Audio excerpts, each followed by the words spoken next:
All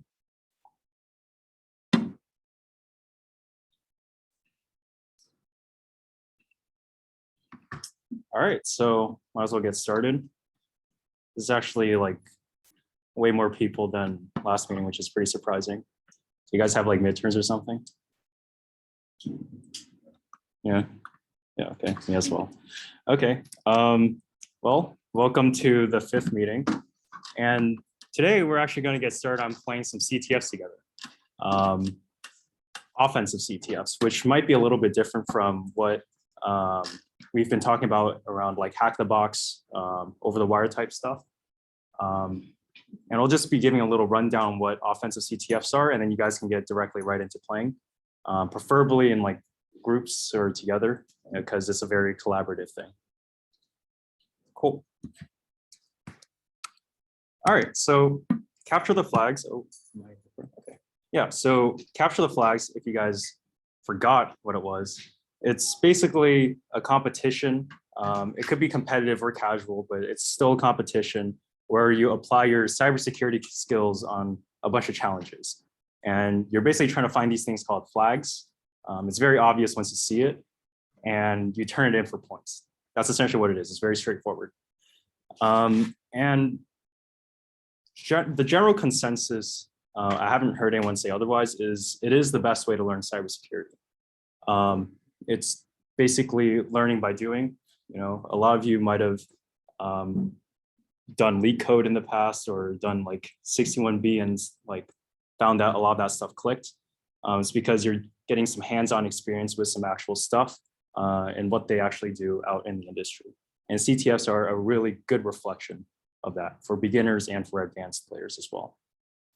And for offensive CTFs, there are hundreds of free-to-play CTFs online. There are these things called war games as well that happen 24/7, 365 days of the year.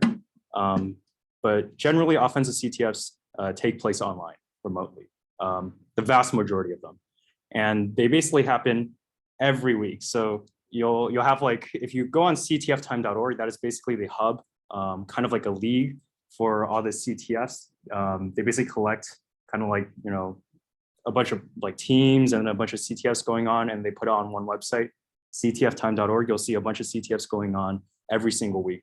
And you're more than welcome to go and compete or find someone on the Discord to compete with.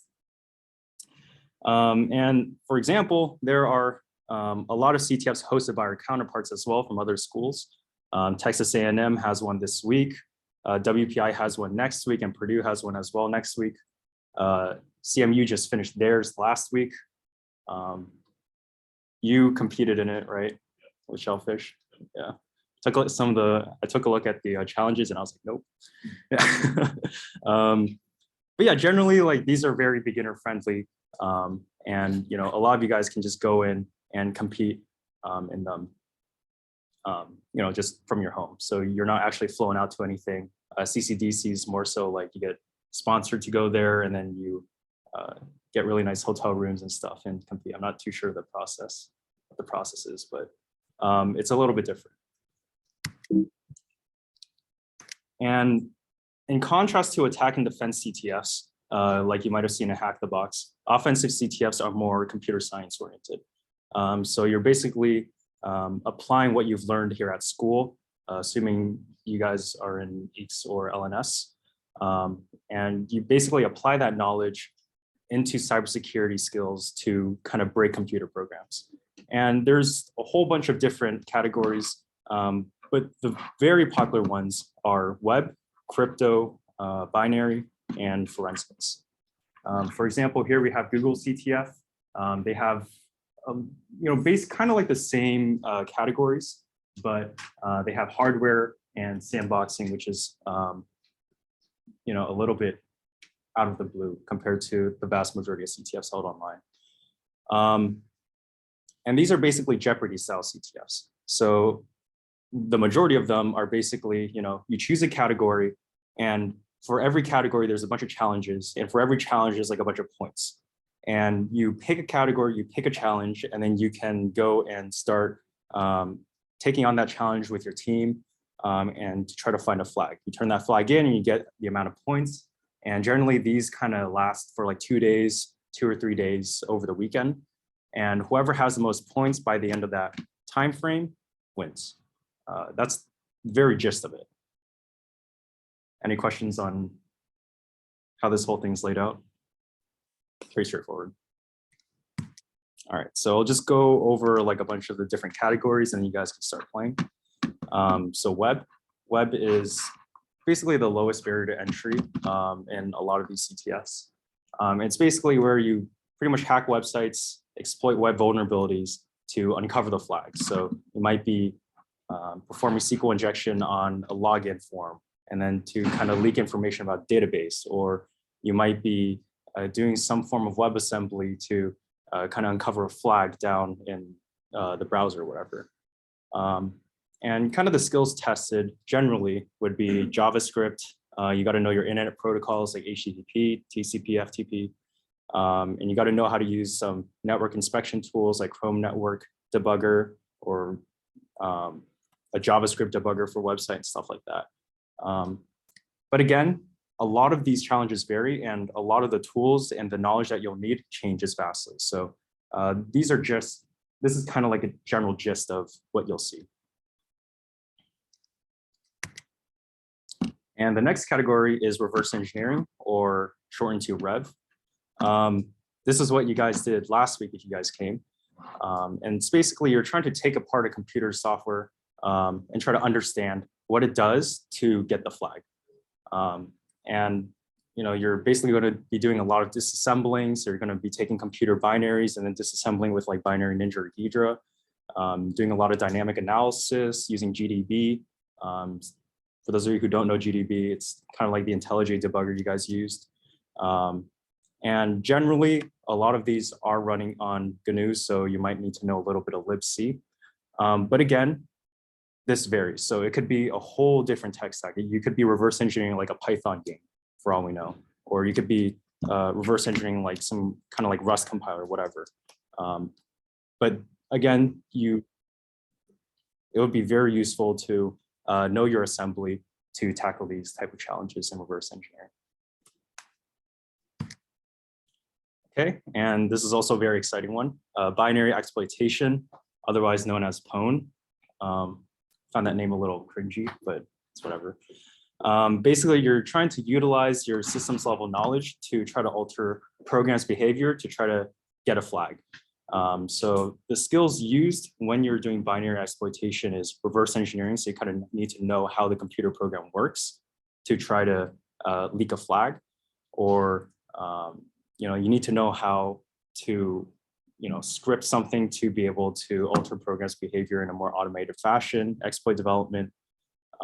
Again, there's a lot of C and assembly involved in these, but again, it's not set in stone. It could be different for every challenge. And it's a good amount of libc knowledge. And this is a pretty vast category, and there's a lot that goes into it. So again, these are the general things that you might need to know, or you might be exposed to when doing binary exploitation type challenges. And the last but not least, crypto. Again, this is not a comprehensive list. This is just like the most popular categories you'll find in CTFs. Crypto, it's pretty self-explanatory. You're basically trying to utilize your cryptographic analysis skills to try to uncover flag. And I don't know too much about it, but you do need to know your ciphers, your encryption methods, know what you're looking at. Say like if you're looking at some kind of encryption scheme in a binary, you need to, there's something that needs to go on in your head that kind of knows like what that is. Or what you're looking at. And there's also a good amount of scripting involved. Like an example of a crypto challenge would be something like finding a vulnerability in a bad RSA configuration. So if you've taken CS70, they covered RSA. And I'm pretty sure there's a homework problem last semester that was pretty similar to a CTF. Basically try to find like specific values and see what works and what doesn't. Related to factoring and stuff, but I already forgot all of that. So yeah, that's crypto. Okay, so those are the major categories. There's definitely a lot more, but at least for now, since most of you are beginners, we're going to be playing PicoCTF. And basically, PicoCTF is a very, very, very nicely run CTFs. And it's generally the kind of gateway into computer security that high schoolers get and college students get in the United States. And what's great about this is the challenges are up 24/7, 365. All you need to do is just sign up for a free account. And if you get stuck on a problem, there are hints available to you. And if the challenge is played enough, there are write-ups available online. You can just Google the challenge name and then chances are someone's going to do a write-up on it. And you can learn from that. But I encourage you all to really sit in front of that challenge that you're struggling with, to try to Google everything, all the things that you might not know, work with the people around you, collaborate to try to solve these challenges. And you are going to end up sitting in front of a challenge, spending like hours, like looking and seeing what's going on, being super frustrated. But that means you're learning. So just keep that in mind. And that's all I have to present, really. So sign up for PicoCTF, make an account. I really recommend getting in groups to solve these challenges. Pick whatever challenge you want, and just try to work together to get a flag. And we can come around to just help you all out in getting through some of these challenges. Any questions? Cool. Okay. And don't forget to go to the Discord and the announcements page and put on some music in the Spotify playlist, because then we're just going to be cycling through the same 16 songs the entire time. So